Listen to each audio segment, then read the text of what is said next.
Price Lord. இன்றைய தியானம் நீதிமொழிகள் 4 மற்றும் 5. அதிகாரம் 4.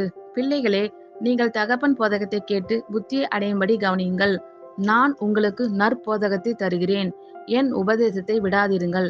நான் என் தகப்பனுக்கு பிரியமான குமாரனும் என் தாய்க்கு மிகவும் அருமையான ஒரே பிள்ளையுமானவன். அவர் எனக்கு போதித்து சொன்னது, உன் இருதயம் என் வார்த்தைகளை காத்து கொள்ள கடவது, என் கட்டளைகளை கைக்கொள், அப்பொழுது பிழைப்பாய். ஞானத்தை சம்பாதி, புத்தியையும் சம்பாதி.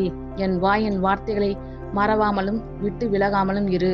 அதை விடாதே, அதை உன்னை தற்காக்கும். அதன் மேல் பிரியமாயிரு, அது உன்னை காத்துக்கொள்ளும். ஞானமே முக்கியம். ஞானத்தை சம்பாதி. எண்ணத்தை சம்பாதித்தாலும் புத்தியை சம்பாதித்துக்கொள். நீ அதை மேன்மைப்படுத்து, அது உன்னை மேன்மைப்படுத்தும். நீ அதை தழுவிக்கொண்டால் அது உன்னை கனம் பண்ணும். அது உன் தலைக்கு அலங்காரமான முடியை கொடுக்கும். அது மகிமையான கிரீடத்தை உனக்கு சூட்டும். என் மகனே, கேள், என் வார்த்தைகளை ஏற்றுக்கொள், அப்பொழுது உன் ஆயுசின் வருஷங்கள் அதிகமாகும். ஞான மார்க்கத்தை நான் உனக்கு போதித்தேன், செவ்வையான பாதைகளிலே உன்னை நடத்தினேன். நீ அவைகளில் நடக்கும்போது உன் நடைகளுக்கு இடுக்கண் உண்டாவதில்லை. நீ அவைகளில் ஓடினாலும் இடரமாட்டாய். புத்திமதியை உறுதியாய் பற்றிக்கொள், அதை விட்டு விடாதே, அதை காத்துக்கொள், அதுவே உனக்கு ஜீவன்.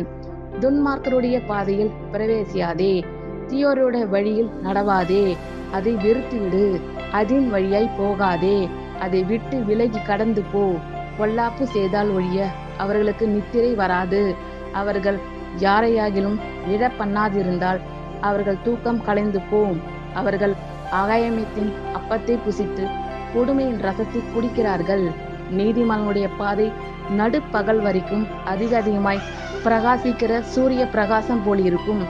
துன்மார்க்கருடைய பாதையோ கார் இருளை போலிருக்கும். தாங்கள் இடறுவது இன்னதில் என்று அறியார்கள். என் மகனே, என் வார்த்தைகளை கவனி, என் வசனங்களுக்கு உன் செவியை சாய். அவைகள் உன் கண்களை விட்டு பிரியாதிருப்பதாக. அவைகளை உன் இருதயத்துக்குள்ளே காத்துக்கொள். அவைகளை கண்டுபிடிக்கிறவர்களுக்கு அவைகள் ஜீவனும் அவர்கள் உடலுக்கெல்லாம் ஆரோக்கியமாம். எல்லா காவலோடும் உன் இருதயத்தை காத்துக்கொள், அதனிடத்து நின்று ஜீவ ஊற்று புறப்படும். வாயின் தாறுமாறுகளை உன்னை விட்டு அகற்றி உதடுகளின் மாறுபாட்டை உனக்கு தூரப்படுத்து. உன் கண்கள் நேராய் நோக்க கடவது, உன் கண்ணிமைகள் உனக்கு முன்னே செவ்வையாய் பார்க்க கடவது.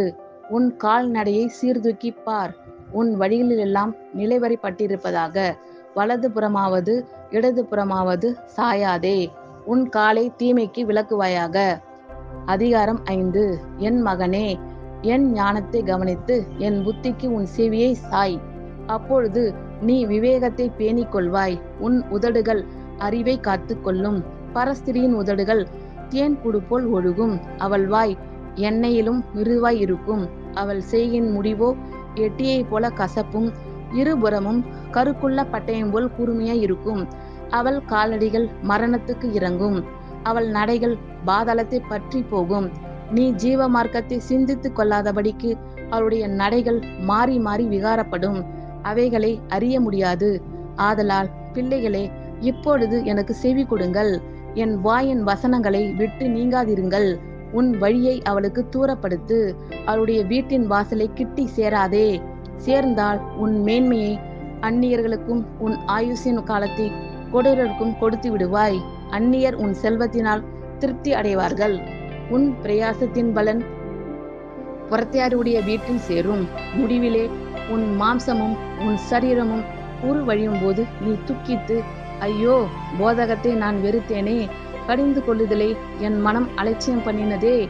என் போதகரின் சொல்லை நான் கேளாமலும் எனக்கு உபதேசம் பண்ணினவர்களுக்கு என் செவியை சாயாமலும் போனேனே.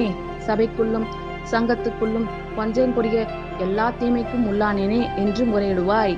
உன் கிணற்றில் உள்ள தண்ணீரையும் உன் துறவில் ஊறுகிற ஜலத்தையும் பானம் பண்ணு. உன் ஊற்றுகள் வெளியிலும் உன் வாய்க்கால்கள் வீதிகளிலும் பாய்வதாக. அவைகள் அந்நியருக்கும் உரிவலாய் இராமல் உனக்கே உரிவலாய் இருப்பதாக. உன் ஊற்றுக்கண் ஆசீர்வதிக்கப்படுவதாக. உன் இளவயதின் மனைவியோடே மகிழ்ந்திரு. அவளே நேசிக்கப்படத்தக்க பெண்மானும் அழகான வரையாடும் போலிருப்பாளாக. அவளுடைய ஸ்தனங்களே எப்பொழுதும் உன்னை திருப்தி செய்வதாக.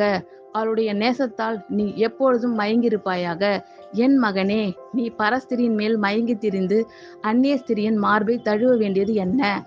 மனுஷனுடைய வழிகள் கர்த்தரின் கண்களுக்கு முன்பாக இருக்கிறது. அவனுடைய வழிகள் எல்லாவற்றையும் அவர் சீர்தூக்கி பார்க்கிறார். துன்மார்க்கனை அவனுடைய அக்கிரமங்களே பிடித்துக் கொள்ளும். தன் பாவக்கயிர்களால் கட்டப்படுவான். அவன் புத்தியை கலாததினால் மடிந்து தன் மதிகேட்டின் மிகுதினால் மயங்கி போவான். ஆமேன். கர்த்தர் உங்கள் அனைவரையும் ஆசீர்வதிப்பாராக. God bless you all.